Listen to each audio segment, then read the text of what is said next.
Not only transgender అనగానే there is 2 genders ఉన్నాయండి. ట్రాన్స్ men's ఉన్నారు. ట్రాన్స్ వుమెన్స్ హ్మ్. ఉన్నారనమాట.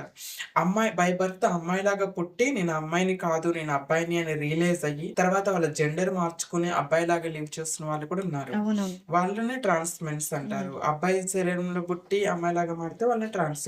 ఇది అందరికి బట్ తెలిసిన అంటే విషయమే. ఆ కానీ రేష్ ట్రాన్స్‌జెండర్ అనంగానే మనకి స్ట్రైక్ అయ్యేది ట్రాన్స్ వుమెన్సే. హ్మ్. ట్రాన్స్ మెన్స్‌ని మర్చిపోతాం చాలా మంది. కానీ ఎక్కువ పర్సెంటేజ్ ఆఫ్ ద పీపుల్ కూడా యాహ్! ట్రాన్స్ విమెన్ అవుతారు గానీ ట్రాన్స్ మెన్ అవ్వటం ట్రాన్స్ మెన్స్ కూడా ఉన్నారు కానీ, వాళ్ళు ఎక్స్‌పోజ్ అవ్వరు. హ్మ్. ఉన్నారు చాలా, చాలా మందున్నారు మన హైదరాబాద్‌లో. ఎక్స్‌పోజర్ అనేది ఉండదు.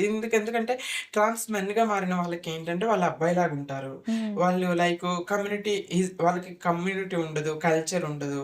హిజ్రా కల్చరు కమ్యూనిటీలో వీళ్ళు చేసేటట్టు వాళ్ళు చేయరు. వాళ్ళకి హ్మ్. ఫ్యామిలీ సపోర్ట్‌తో లైక్ జాబ్ చేసుకోవటమో, ఫ్యామిలీ ఉండటమో, వాళ్ళు సిస్‌జెండర్ వాళ్ళు ట్రాన్స్ మెన్ అయినప్పటికి కూడా చాలా most of the 90% of people cisgender అమ్మాయిని పెళ్లి చేసుకొని వాళ్ళ లైఫ్‌ని హ్యాపీగా లీడ్ చేస్తున్న వాళ్ళు మెనీ పీపుల్ ఐ నో. హ్మ్. కాబట్టి వాళ్ళ సొసైటీలో ఎక్స్‌పోజర్ లేకపోవటం వల్ల వాళ్ళు తక్కువ అనిపిస్తారు. హ్మ్. బట్ కంపారిటివ్‌లీ తక్కువే కానీ వాళ్ళు కూడా చాలా మందున్నారు.